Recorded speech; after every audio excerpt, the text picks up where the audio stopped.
game. I ask you, what kind of a challenge is it for your team? It's a big game because it's our next game. For everybody else, it's second versus third and all that. But just like Detroit was a big game, this is a big game. Hell of a challenge, deep team, talented team. I don't see any weaknesses that they have.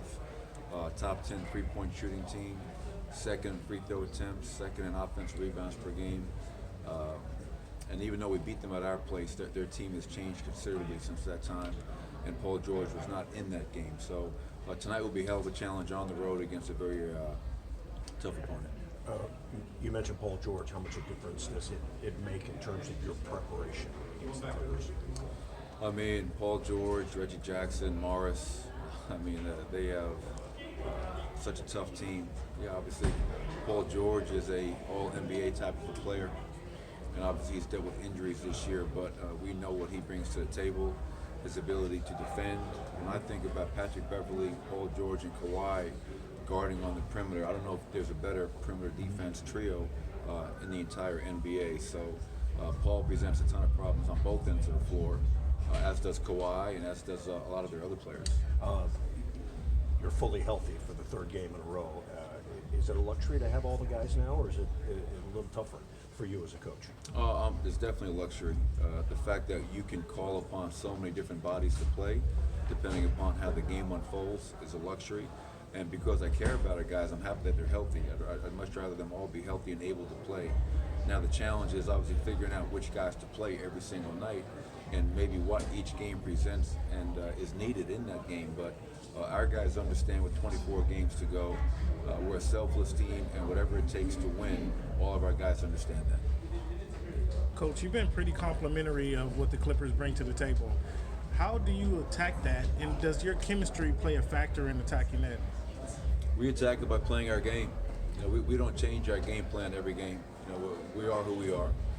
We're not going to adjust opponent by opponent. We make teams have to adjust and get ready to play us as well.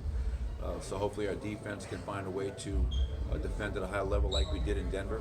We held them to 104 points, which was a great defensive effort for us. And I think the continuity and chemistry that you allude to is definitely a real part of our success. We've been able to, through 50 some odd games, maintain second place in the Western Conference, find a way this year to be a much better road team than we have in the past. And tonight, that's all going to be put to the test against a very tough, very deep team. Coach, does that intensify the enthusiasm of the players knowing that you are in second and they're right behind you, and with one game win or loss, there's a tie? That's a question for our players. I know our approach is that no matter who we play, we prepare the same way. We go out there, we expect to win, and obviously when we don't win, we're very disappointed regardless of who we're playing. But that's a question for our players in terms of do they get up more for a certain team, standings, national TV. None of that bothers me. I just want to go out there and give ourselves a chance to win, and we can talk about it after the game. The facilitating numbers for Mason in the last two wins have been really good. What have you liked about his play since he's returned from the leg injury? The thing I love about Mason Plumlee is just how hard he plays. Playing hard is a skill.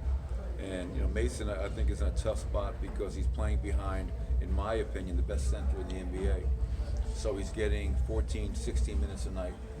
Instead of feeling sorry for himself, Mason goes out there and he attacks those minutes and tries to help our team screening, rebounding, defense, and as you mentioned, Nick, the playmaking. And I go back to when we traded for him coming from Portland. That was one of the things that we loved most about him. He was averaging 4+ assists per game in Portland. He's a guy that is unselfish, has a feel for the game, and looks to make plays for his teammates. And I think that is part of our identity, just being an unselfish team. And that's why Mason's had such an impact on our group. The Clippers have struggled when Pat Bev is in the lineup. As an opposing coach, what is it about him? He's got this team, watched this team, that makes him that takes him to another level. He is a disruptive force. He has the ability to, by himself, pressure the ball, get into people. Every minute he's on the court, and I respect this about Patrick Beverley, he leaves it all on the line, and he makes his opponent feel him every second he's on the floor.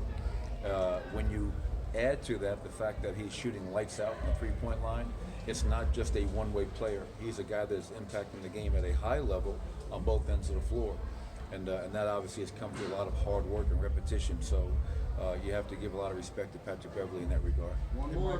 Mike, what was your perspective with everything that transpired last summer with Golden State's roster changes and the moves the Lakers and the Clippers made in terms of what that means for the Western Conference landscape? Yeah, I was out mountain biking and having a good time with my family. I wasn't really worried about that. Thanks, everybody. Appreciate it, everybody.